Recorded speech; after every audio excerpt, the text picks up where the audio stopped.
তো দেখো মুরগিটাকে ভালো করে আমি পরিষ্কার করে নিচ্ছি, বিটাটা একটু ভালো করে পরিষ্কার করে নিচ্ছি। হেই গাইস, সবাই কেমন আছো? আশা করি সবাই অনেক ভালো আছো, আর আমি অনেক ভালো আছি। তো তোমাদের সাথে একটা নতুন ভিডিও নিয়ে চলে আসলাম। তো দেখতেই পাচ্ছ যে আমি মুরগি কাটাকাটি করছি। এটা হলো পোলট্রি মুরগি।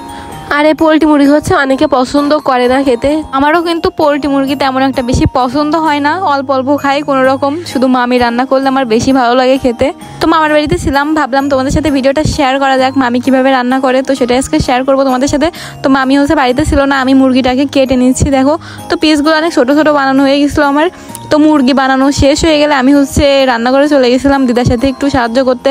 আমি এদিকে পেঁয়াজ রসুন সবই রেডি করেছিলাম, দিদাও পাশ থেকে সাহায্য করেছিল আমাকে। মানে দুজন মিলে ভাগে চোখে করেছিলাম রান্নাবান্নাটা, মানে কুটাকাটা আর কি।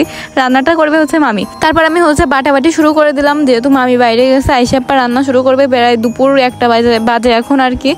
তো যাই হোক, বাটাটা শুরু করে দিলাম। তো মাংস রান্না করতে যা যা লাগে সবকিছু এখন বেটে রেডি করে নেব। তারপর দেখো জিরেটা আমি হচ্ছে বেটে নিচ্ছি, জিরে দেখো। আর পাটাটায় বাটতে যে আমার মজা লাগছিল, তোমাদের কিভাবে বোঝাবো, এতটা ধার ছিল পাটাটায়, মানে আমাদের বাড়ির পাটা একদমই ধার না। তো এটাই ভালোই লাগছিল। আর আমার কাজের স্পিড দেখো কত তাড়াতাড়ি আমি বাটাবাটি করতে পারি। আর তারপর মামি চলে আসলেও চেঞ্জ করে আবার রান্নাবান্না করতে বসে গেল, তেল দিয়ে দিল কড়াইতে। আর আমাদের মামিদের কড়াইতে দেখো ডানটা নিয়ে দুই পাশে দুটো, কিছু মনে করো না। তারপরে হচ্ছে দেখো মামি হচ্ছে আলু দিয়ে দিল গরম তেলের ভিতর দিয়ে, এখন ভাজি করে নিচ্ছে লবণ হলুদ দিয়ে। আর ভাজা করা হয়ে গেলে, হালকা ভাজা করা হয়েছে, তারপর উঠিয়ে নিচ্ছে। আর হচ্ছে মাংসের ভিতর জানো আলু হলে আমার বেশি ভালো লাগে, মাংস 1 পিস আর আলু 1 পিস হলেই হয়ে যায়। তারপর উঠিয়ে নিচ্ছে।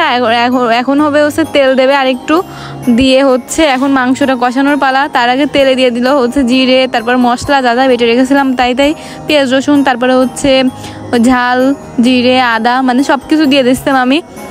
আর ঝাল হচ্ছে অর্ধেক দিছিল, আর গরম মশলা মোটেই দিইনি, জিরে দিছিল সম্পূর্ণটাই দিয়ে। এখন মাংসটাকে ভালো করে কষাবে, তার ভিতরে হচ্ছে লবণ দিয়ে দিল, হলুদ দিয়ে দিল, দেখো কত সুন্দর একটা কালার এসেছে।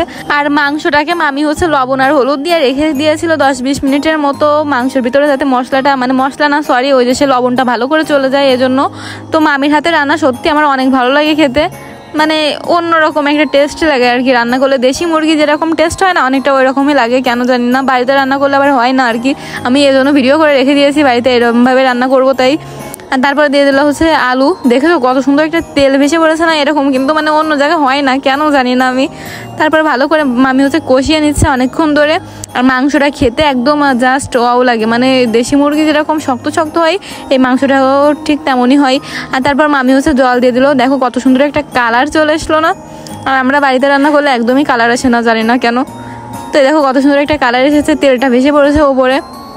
তারপর মামি হচ্ছে জল দিয়ে দিল পরিমাণ মতো, দিয়ে এখন হচ্ছে ঢাকা মাখা দিয়ে দেবে আর কি।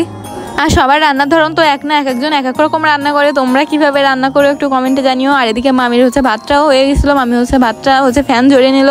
আর মাংস অর্ধেক হয়ে গেছে প্রায়। এরপরে মামি হচ্ছে সব কিছু লবণ টেস্টি মিষ্টি সব কিছু করে মশলাটা দিয়ে দিচ্ছে, অর্ধেক দিয়ে দিচ্ছে মশলা, মানে পরিমাণ মতো দিয়ে দিচ্ছে আর কি, যতটুকু লাগে।